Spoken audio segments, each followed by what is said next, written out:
Before we start diving into the story, please take a second to like this video and subscribe. It only takes a second, but it will help the channel grow. Thank you for your interest in our channel. It was an ordinary evening at the little coffee shop tucked away on a quiet Brooklyn street, the kind of place where the hum of conversation and the clink of cups blended seamlessly with the soft jazz playing in the background. I sat at my usual corner table, a steaming cappuccino before me, watching the world outside the foggy window. Across the room, Jackson's eyes were fixed on me, not with the casual glance of a regular customer or a passing acquaintance, but with a deliberate, almost hesitant focus. He had that look that said there was something he needed to say, something that had been simmering under the surface for a while. I stirred my cappuccino slowly, the spoon tracing lazy circles in the foam, as I tried to keep the moment undisturbed. Jackson's gaze did not waver, and after a few quiet minutes, he rose from his seat by the counter and made his way over to me. With measured steps and a gravity in his movement, he took the seat opposite me at the small table. Without any preamble or small talk, he leaned in slightly and said, "I've been wanting to talk to you about something for a long time now. Just don't you dare laugh at what I'm about to say." There was no need for pleasantries or lengthy introductions. His tone was direct and edged with a seriousness that left little room for misinterpretation. The clatter of cups and the murmur of other patrons seemed to fade into the background as he continued, his words cutting through the ambient noise like a knife through soft butter. Every syllable he uttered was laden with meaning, urging me to pay close attention to each carefully chosen phrase. The quiet murmur of the coffee shop and the soft glow of the vintage Edison bulbs above us formed an unlikely backdrop for a conversation that promised to change everything. I nodded, not out of immediate understanding or resignation, but simply because the conversation had reached a point where silence was no longer an option. There was a charged air between us as he prepared to reveal what had been too long in hiding. No extra commentary or explanation was needed. Each word was a step that pushed the narrative forward, anchoring us to this precise moment in time. In that unspoken agreement, the evening transformed from an ordinary coffee break into the start of something that would alter the course of our lives. The boardwalk stretched out under the night sky, a ribbon of pavement illuminated by scattered streetlights and the distant shimmer of the harbor. I set off on my usual route, the rhythmic pounding of my sneakers against the concrete, matching the steady pulse of the night. Every step carried me further from the coffee shop and its unresolved conversation, yet Jackson's words echoed with every stride. "I want to see you with another woman." The phrase sliced through the cool air, lingering in the dark as a challenge I couldn't ignore. I picked up my pace, the neon glow of the waterfront reflecting off the rippling water as I ran.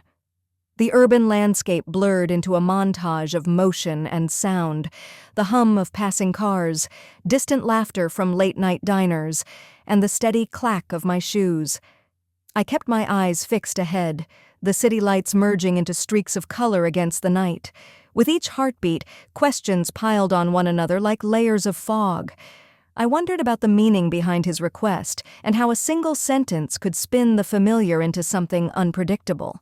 As I turned a corner along the water's edge, the boardwalk seemed to stretch on indefinitely, a solitary pathway linking the past with an uncertain future.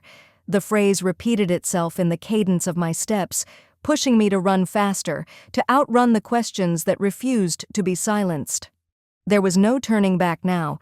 Each stride carried me further into the night, deeper into the maze of what might come next.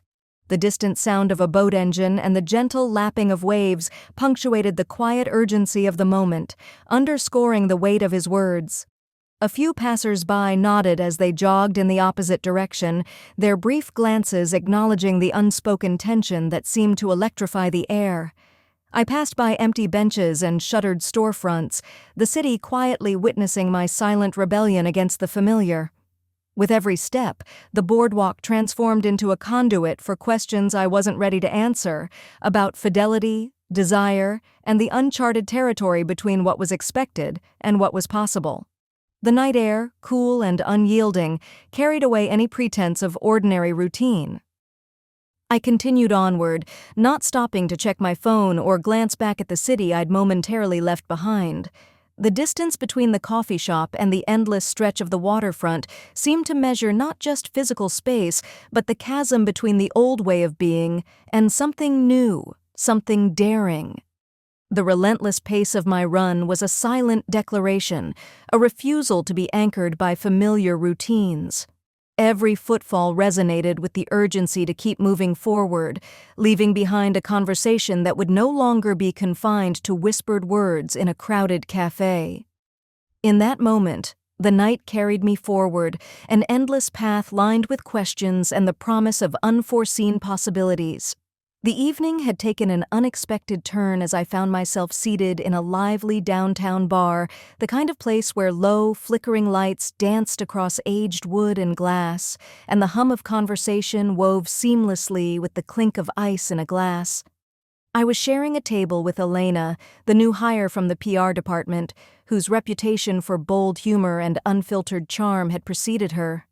From the moment we met, her confident smile and relaxed demeanor set the tone for a night that would defy expectations.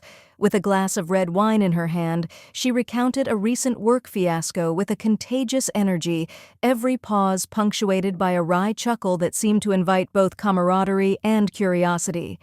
At one point during her story, as the laughter subsided into a comfortable quiet, Elena reached out and took my hand.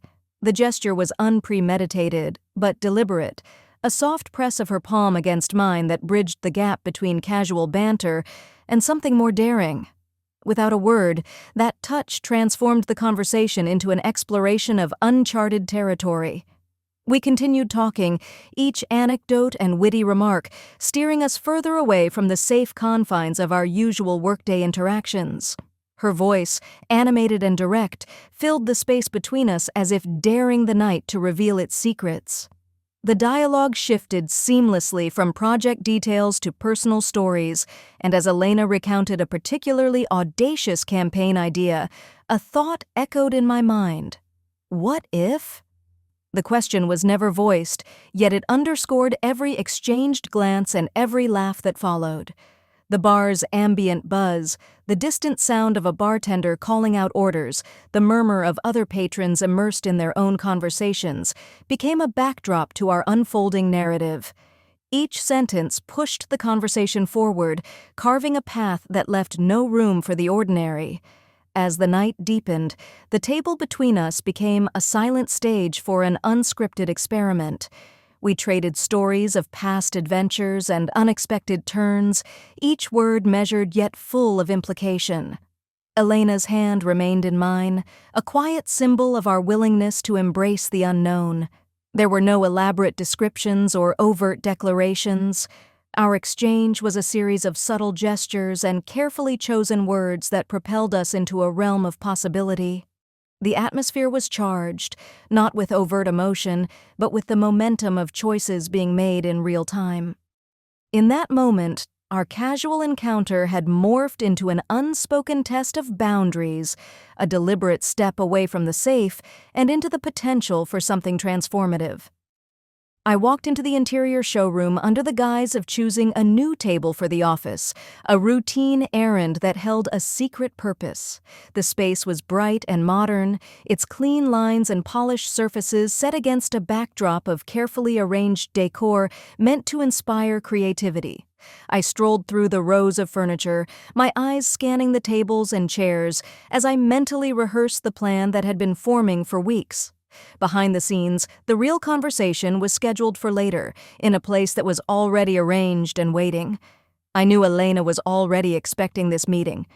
A few days ago, in a brief, hushed phone call, she had confirmed our rendezvous. The showroom, with its strategic placement of workstations and stylish displays, offered the perfect cover for our plan. I casually ran my hand along the edge of a sleek table, listening to the soft murmur of background music and the occasional murmur of other visitors. My purpose was hidden in plain sight. Today I was setting the stage, not just for another work errand, but for an event that would redefine the lines we'd been dancing around. Elena arrived quietly, her presence blending seamlessly into the fabric of the space. When she saw me, there was no surprise in her eyes, only a calm readiness that confirmed we were both on the same page. We exchanged a brief nod before slipping into a side room designed for quiet meetings. The walls of the room were adorned with abstract art and subtle lighting, providing an intimate setting that contrasted sharply with the showroom's public area. She settled into a comfortable chair, and I took a seat opposite her at a small table, the one that looked as if it had been placed there deliberately. Without hesitation, she broke the silence. "Are you sure about this?"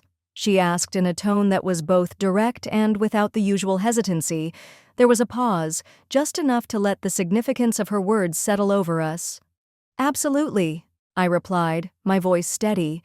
"I'm 100% in." The exchange was succinct, each word a clear declaration of intent. There were no further questions, only the silent acknowledgement that what we were about to embark on was irreversible. The room seemed to narrow, its purpose shifting from a space of routine transactions to the threshold of something entirely new. We then shifted our focus to the practical details. Over the next few minutes, we pored over a tablet displaying listings and floor plans. Our target was a loft in Soho, a space that had been booked for a shoot, a space that now would serve as the backdrop for the next chapter of our plan. We talked logistics, confirming the rental details, the timing, and the discreet manner in which we would coordinate our next moves. Every sentence was crisp and purposeful, leaving no room for second-guessing. As we finalized the arrangements, the showroom around us continued with its everyday rhythm, completely unaware of the quiet transformation happening in that private corner. There was no dramatic confession or overt gesture, only a series of deliberate steps that carried us to the point of no return. In that moment, the plan was set, and the trajectory of our lives had shifted. The early morning light filtered softly through the window, casting a gentle glow over the quiet living room. I moved silently through the house, careful not to disturb the calm that still clung to the space after the night's events. With deliberate precision, I opened Jackson's backpack, which lay on the small table by the door, and slid a neatly folded note into its depths. The note was brief, yet it carried the weight of the new rules that had been silently agreed upon. "Don't be late today. Be home exactly at 7. No questions." There was no flourish or extra word, just a clear directive that set the stage for what was to come. Moments later, as the first hints of dawn turned into the soft hum of an awakening day, Jackson reached for his bag. I watched discreetly from the hallway as he paused, unfolding the note with deliberate care.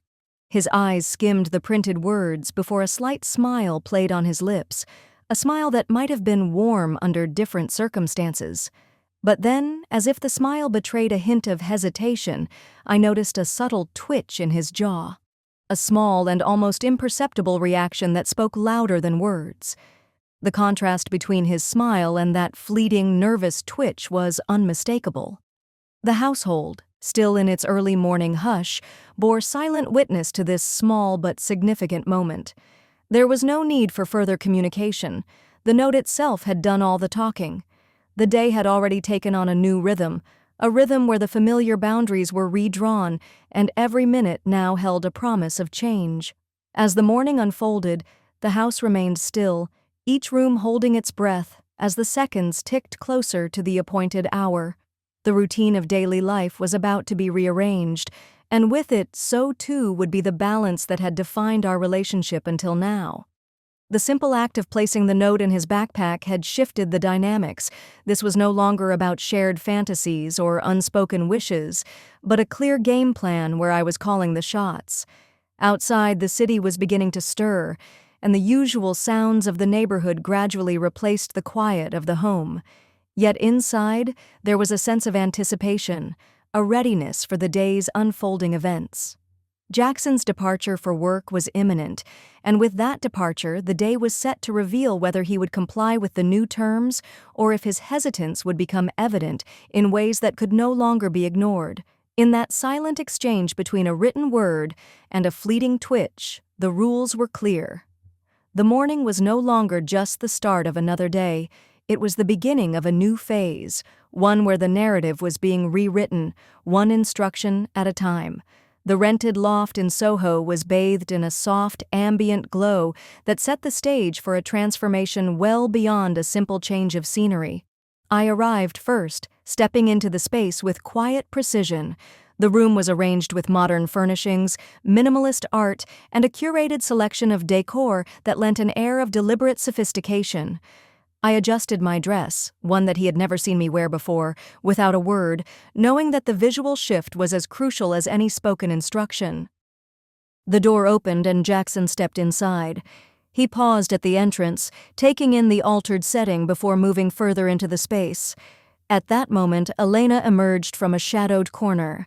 Clad in a sleek black silk blouse paired with understated accessories, she walked directly toward me with an assured, unhurried gait.